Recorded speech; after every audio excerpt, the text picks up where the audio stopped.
Have you ever wanted to grow those absolutely stunning red roses you see everywhere, but maybe thought it was too complicated?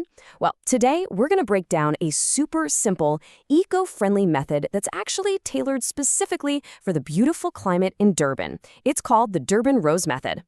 And get this whole method comes straight from a local Durban garden expert. This isn't just some theory from a book. As the expert says, simply and with a ton of confidence, my methods have worked, so you know you're getting trusted advice that's been proven to work right there in Durban gardens. So, are you ready to learn the secret? Let's jump right in and see how you can take just one single rose stem and turn it into a gorgeous, thriving plant of your very own.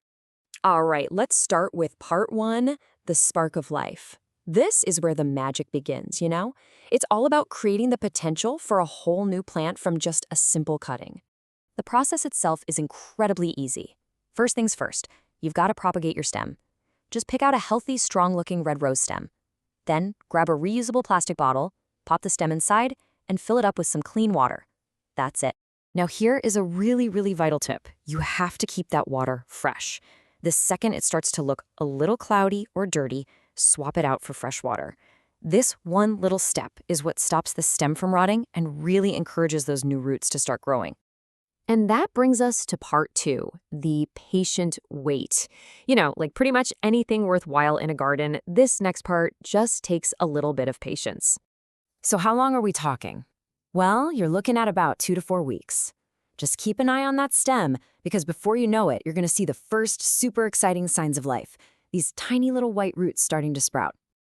All right, success. Your stem has roots. That's awesome. So the big question is, what do you do now? How do you get it into the ground so it can really start to thrive?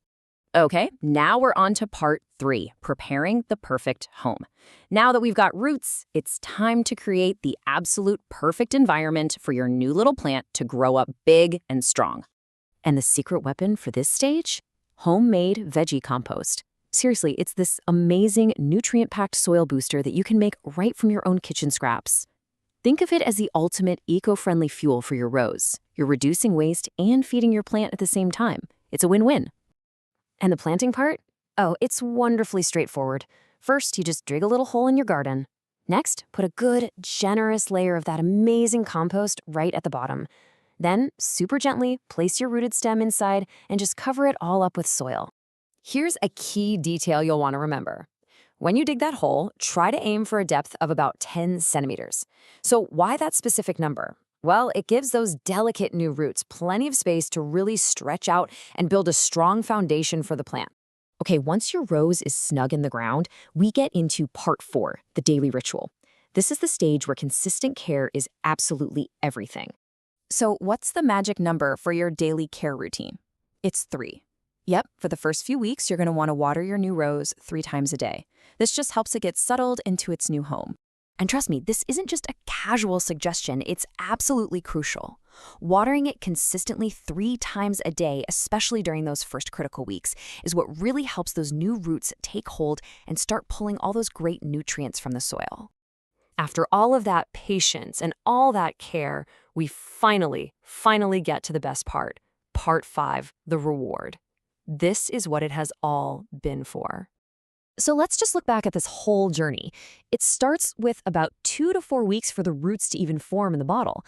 Then, once it's planted, you give it another 1 to 2 months. And in that time, you should start seeing strong new growth, followed by the ultimate prize, your very first blooms. And there you have it. Just like that, you've successfully turned a single lonely stem into a beautiful, blooming rose bush. How amazing is that feeling, right? So really, the only question left is, what are you going to grow next? We really hope this guide from Spectrograph Studio helps you get out there and grow some beautiful roses. If you enjoyed this explainer and you want more simple gardening guides just like it, make sure you subscribe. Thanks so much for watching.